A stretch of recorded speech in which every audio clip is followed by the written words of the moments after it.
Olympic पदक विजेता पहलवान बजरंग पुनिया और महिला पहलवान विनेश फोगाट ने शुक्रवार को हरियाणा विधानसभा चुनाव से पहले कांग्रेस का हाथ थाम लिया। बुधवार को राहुल गांधी से मुलाकात करने वाले दोनों पहलवान शुक्रवार को आधिकारिक रूप से पार्टी में शामिल हो गए। इससे इन दोनों को लेकर पिछले कई दिनों से चल रही अटकलों पर ब्रेक लग गया। अब सवाल है, इन दोनों पहलवानों के आने से कांग्रेस को इस चुनाव में कितना फायदा होगा।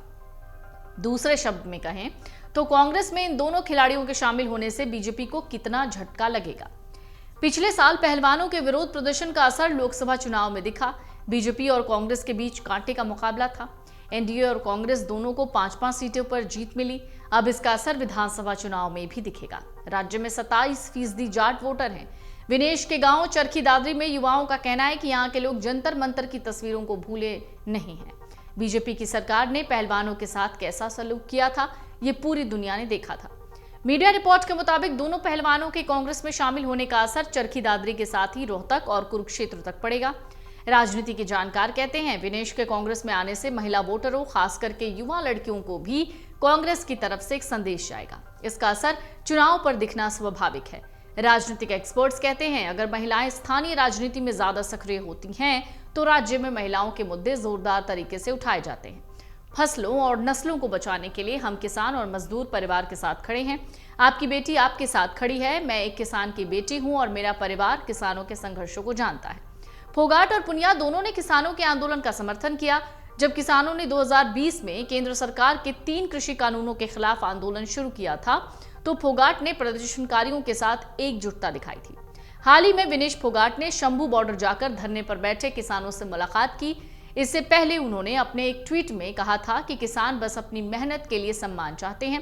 ओलंपियन पहलवान बजरंग पुनिया ने भी एकजुटता दिखाने के लिए पिछले साल जून में कुरुक्षेत्र में हुई किसान महापंचायत में हिस्सा लिया था। किसानों के विरोध प्रदर्शन में हिस्सा लेने के बाद सबसे ज्यादा वो सुर्खियों में थे। इससे इतना तो तय है कि किसानों का कांग्रेस को समर्थन भी निश्चित रूप से बीजेपी के लिए झटका साबित होगा। विनेश फोगाट हाल ही में तब सुर्खियों में आई जब उन्हें पेरिस ओलंपिक में ज्यादा वजन होने की वजह से आउट कर दिया गया था, यानी अयोग्य घोषित कर दिया गया था।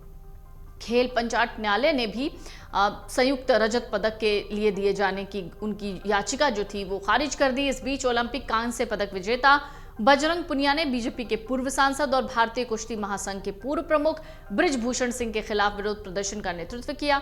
इसमें उन्होंने 2023 में यौन शोषण और धमकी देने का आरोप लगाया।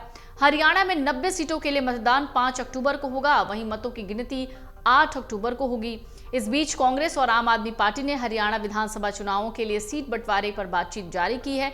इससे इस साल की शुरुआत में लोकसभा चुनाव के दौरान राज्य में उनके बीच गठबंधन जारी रहने की उम्मीद बढ़ गई है।